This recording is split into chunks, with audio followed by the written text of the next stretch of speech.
Every collapse has a beginning. But long before a company falls, someone always knows. Someone sees the warning signs. Someone makes a choice. And inside Apex Global, those choices had been made years ago.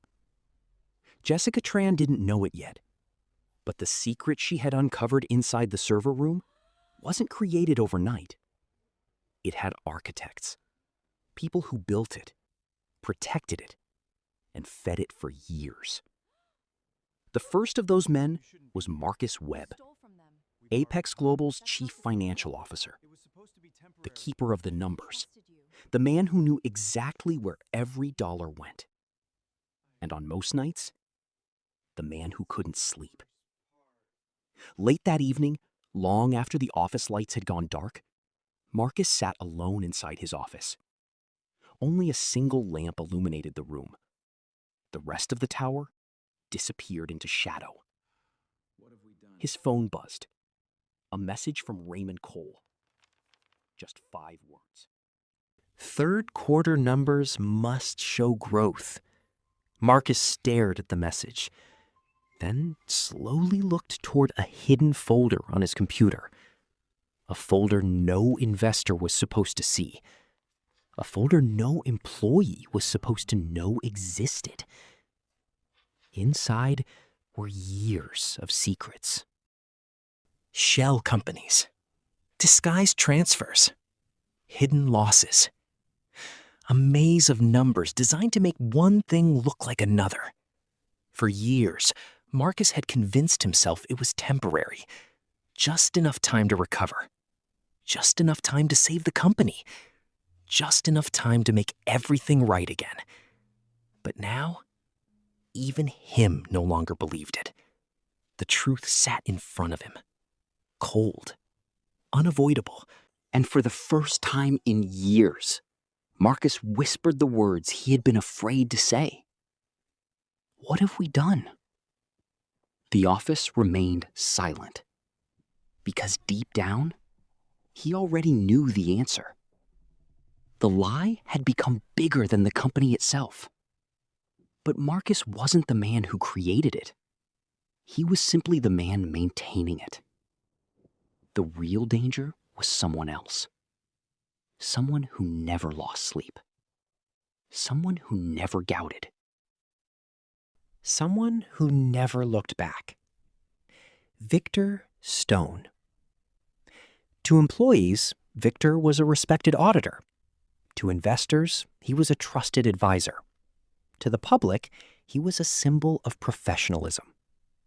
But behind closed doors, Victor saw the world differently. The following evening, Raymond Kane sat across from Victor inside a private restaurant. The room was nearly empty. Rain tapped softly against the windows. A glass of whiskey sat between them. Marcus is becoming a problem, Victor said. Victor didn't seem surprised. Because he still has a conscience. Raymond looked uncomfortable. He's scared. Victor nodded. Good. The answer caught Raymond off guard. Fear keeps people useful. The words hung in the air. Cold. Calculated. Unapologetic. For years, Raymond had told himself he was protecting the company, protecting employees, protecting investors, protecting everything he had built. But sitting across from Victor, those excuses suddenly sounded weak. The tower was no longer being protected by good people making difficult decisions. It was being protected by people who had forgotten the difference. Meanwhile, Jessica couldn't stop thinking about the files, the missing money, the fake transfers, the hidden accounts. None of it made sense. The next morning, she found herself standing. A decision was made. She wasn't done searching. She wasn't done asking questions. And she wasn't going to let this go. Because somewhere inside Apex Global, The truth was still hiding, and the closer she got to it, the more dangerous things became. That night, while the city slept, Jessica returned to the tower. She was looking for answers. Instead, she was about to find proof.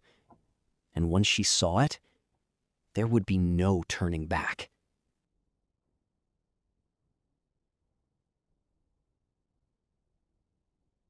Some decisions happen slowly.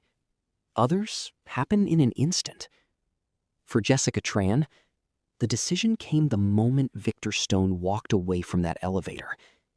Because deep down, she already knew. Honest people answer questions. Victor didn't. And that meant one thing. The truth was worse than she imagined. That night, long after employees had gone home, Jessica returned to Apex Global. The tower looked different now. Not inspiring. Not impressive. Suspicious.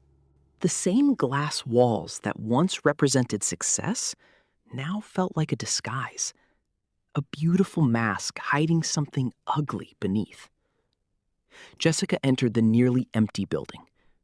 The lobby was silent. The elevators moved quietly through the darkness. For the first time since joining Apex Global, she felt afraid. Not because she knew too much, but because she didn't know enough. Yet.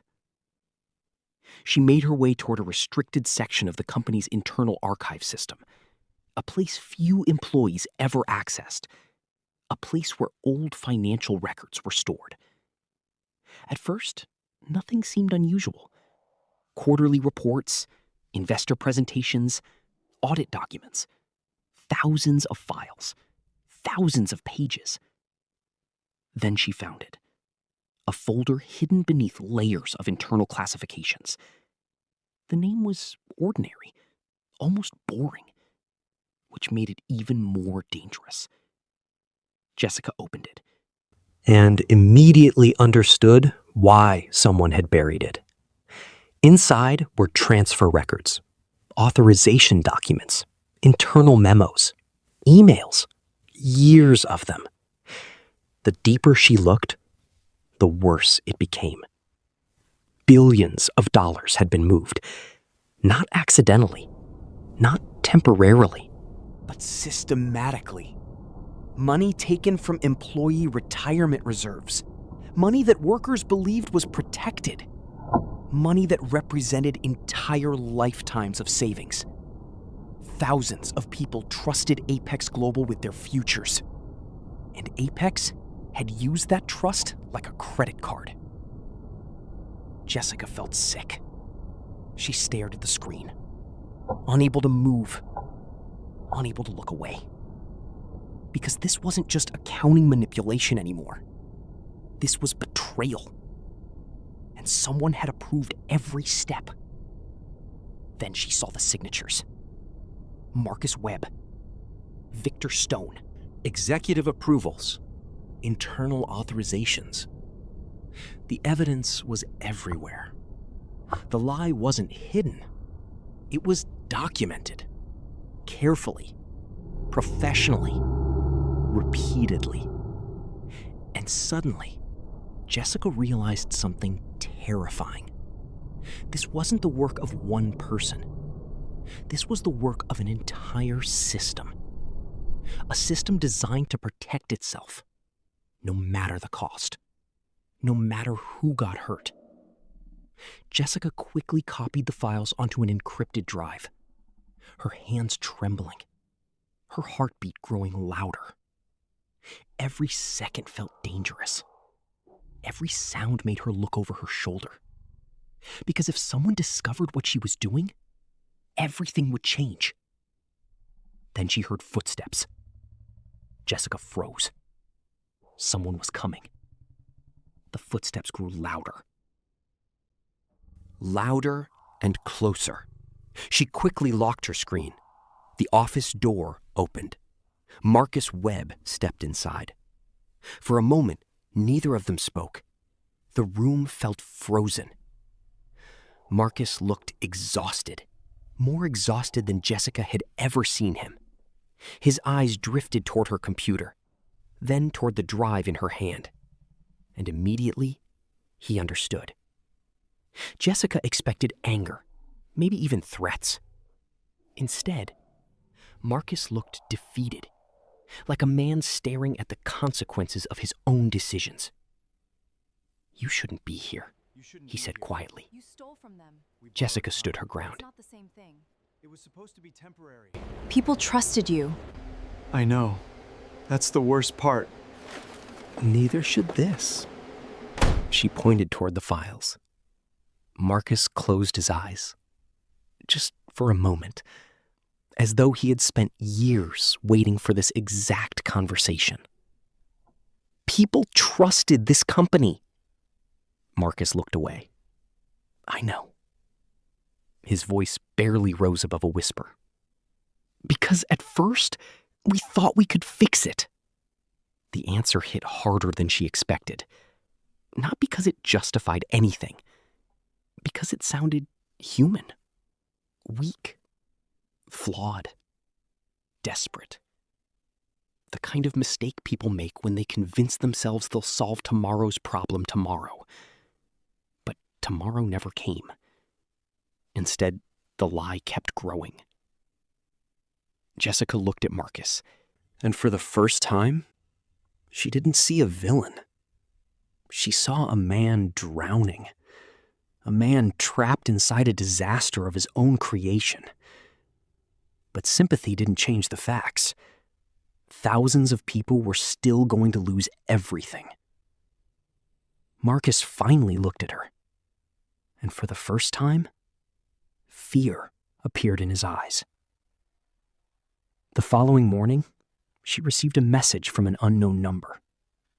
No greeting, no introduction, just a name. Lena Marsh. And an address. Jessica stared at the message, confused. Then another message appeared. 3 words. She can help. That evening, Jessica arrived at a small coffee shop across town. Rain tapped against the windows. A woman sat alone in the corner.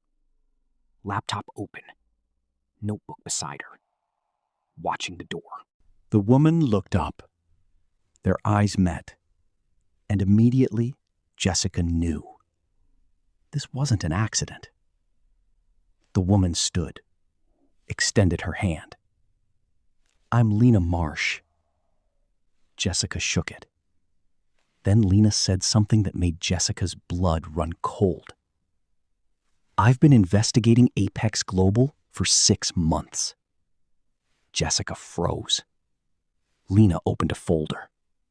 Inside were documents, photographs, financial records, names, lots of evidence. Then Lena leaned forward and asked the question that would change everything. "How much do you know?" Jessica looked at the files, then back at Lena. And for the first time, she realized she wasn't uncovering a secret anymore. She was standing at the center of a war. At the company garage stood Victor Stone beside a luxury vehicle. Marcus walked in. He listened silently for a few seconds. Then, his expression changed. For the first time in years, Victor looked worried. Because Marcus had just told him 2 words. She knows.